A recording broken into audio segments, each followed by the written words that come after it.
നമസ്കാരം. നിങ്ങൾ ജീവിതത്തിൽ ആരോടെങ്കിലും പിണങ്ങിയിട്ടുണ്ടോ? അല്ലെങ്കിൽ തന്നെ ജീവിതങ്ങൾ പിണങ്ങിയിട്ടില്ലാത്തത് ആരാണ്? നമ്മളെല്ലാവർക്കും പിണക്കങ്ങൾ ഉണ്ടായിട്ടുണ്ട്. അത് ആ വ്യക്തിയോടുള്ള നമ്മുടെ ആത്മബന്ധം അനുസരിച്ച് പിണക്കത്തിൻ്റെ ദൈർഘ്യം കൂടിയും കുറഞ്ഞുമായിരിക്കും. സ്നേഹം കൂടുന്തോറും പിണക്കത്തിൻ്റെ ദൈർഘ്യം കുറയും. അതല്ലേ അതിൻ്റെ ഒരു രീതി, അല്ലേ?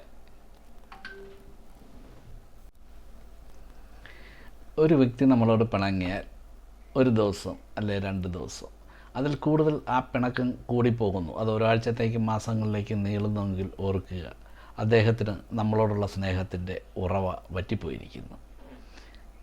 സ്നേഹം ഉള്ളവരുടെ പിണക്കത്തിന് അധികം ആയുസ്സില്ല. ഭാര്യ ഭർത്താക്കന്മാർ തമ്മിൽ പിണങ്ങുകയാണെങ്കിൽ അന്ന് വൈകി മുമ്പ്, ഇല്ലെങ്കിൽ ഏറ്റവും വീട്ടിൽ ഉള്ളിലുള്ളവർ തമ്മിൽ പിണക്കുകയാണെങ്കിൽ അച്ഛനും മകനും തമ്മിൽ, അമ്മയും മകനും തമ്മിൽ, അച്ഛനും മകളും തമ്മിൽ, അങ്ങനെയുള്ള പിണക്കങ്ങളൊക്കെ അന്ന് വൈകിട്ട് ഉറങ്ങുന്നതിന് മുമ്പ് തന്നെ തീർന്നിരിക്കണം. അത് തീരുന്നില്ലെങ്കിൽ ഓർത്തുകൊള്ളുക, അപകടകരമായ അകൽച്ചയിലേക്ക് പോകും. അത് ഞാൻ പറഞ്ഞാൽ എത്ര പേർ സമ്മതിക്കും എന്നറിയില്ല.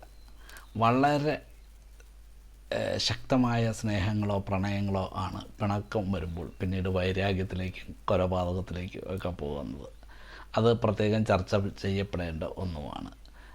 ഇപ്പോൾ തൽക്കാലം ഞാൻ ആ ഒരവസ്ഥയെ ഇവിടെ ചർച്ചയ്ക്ക് എടുക്കുന്നില്ല. ഞാനുമായി കഴിഞ്ഞ 25 വർഷമായിട്ട് പിണക്കത്തിലായിരുന്ന ഒരു വ്യക്തി. ഞങ്ങൾ സഹോദരന്മാരെക്കാൾ വലിയ സഹോദരന്മാരും സുഹൃത്തുക്കളെക്കാൾ വലിയ സുഹൃത്തുക്കളും ഒക്കെ ആയിരുന്നു.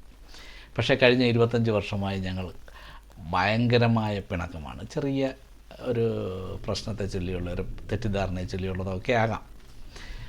അങ്ങനെ 25 വർഷത്തിന് ശേഷം ഒരിക്കൽ അദ്ദേഹം എന്നോട് വന്ന് പറഞ്ഞു, നമ്മളുടെ പിണക്കങ്ങൾ നമുക്ക് മറക്കാം, നമുക്ക് പഴയതുപോലെയാകാം. അപ്പോൾ ഞാൻ അദ്ദേഹത്തോട് ഒരു വാക്ക് പറഞ്ഞുള്ളൂ, സുഹൃത്തെ, നമ്മൾ പിണങ്ങിയിട്ട് ഇപ്പോൾ 25ഓളം വർഷം കഴിഞ്ഞിരിക്കുന്നു. ഈ 25 വർഷത്തിനുള്ളിൽ നമ്മൾ ഒരുമിച്ച് ആഘോഷിക്കേണ്ട അനേകം നിമിഷങ്ങളും ദിവസങ്ങളും ഉണ്ടായിരുന്നു.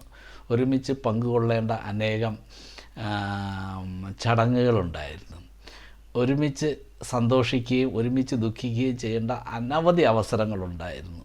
അതെല്ലാം നിങ്ങൾ ഇല്ലാതാക്കിയിരിക്കുന്നു.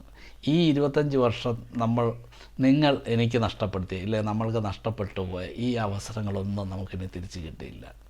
അതുകൊണ്ട് തന്നെ ഇനിയുള്ള, അത് മാത്രമല്ല, ഈ 25 വർഷം കൊണ്ട് നിങ്ങൾ എന്ന വ്യക്തി ഇല്ലാതെ ജീവിതം ഞാൻ ജീവിച്ച് പഠിച്ചു കഴിഞ്ഞു. അതുകൊണ്ട് ഇനി മുന്നോട്ടുള്ള കാലത്ത് നിങ്ങളുമായി ഒരു സൗഹൃദം ഞാൻ ആഗ്രഹിക്കുന്നില്ല എന്ന് പറഞ്ഞു. എൻ്റെ മറുപടി ശരിയാണോ തെറ്റാണോ എന്നെനിക്കറിയില്ല.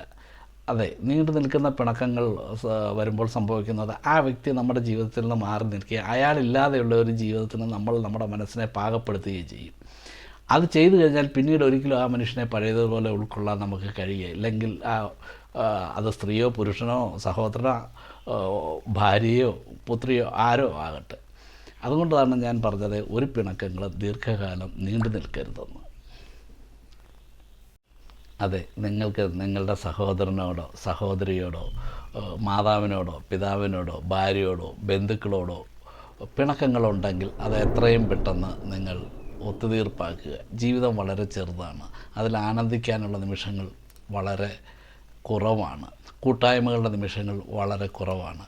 അവയൊക്കെ നഷ്ടപ്പെടുത്താതിരിക്കാൻ വേണ്ടി പിണക്കങ്ങളുടെ ആയുസ് കഴിവതും കുറയ്ക്കുക. ജീവിതം വളരെ ചെറുതാണ്.